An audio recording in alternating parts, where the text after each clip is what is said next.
So, what I find is, especially in fast growing companies who are scaling, one of the things that happens is that early on, when they start the organization, the person or people who start it, their skill set really is higher than the needs of the organization. And that's how you get it off the ground. It's because you're pulling the business with you, you're pulling it towards your experiences and your abilities and your knowledge.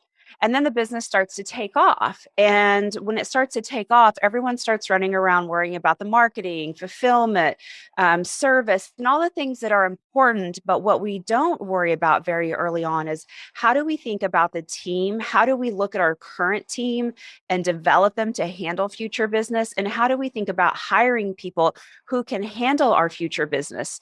Too often, businesses are thinking about the now and trying to solve for the now and not the future. And what happens when we solve for the now and not the future, as the business continues to grow, what happens is the business will actually outpace the skills of the people around you or even your skills because we haven't focused on developing the talent as much as developing the business. And when that starts to happen, your best people are going to leave because they're not going to want to be in that. You're kind of left with those people that are just going to say, yeah, sure, I'll do whatever.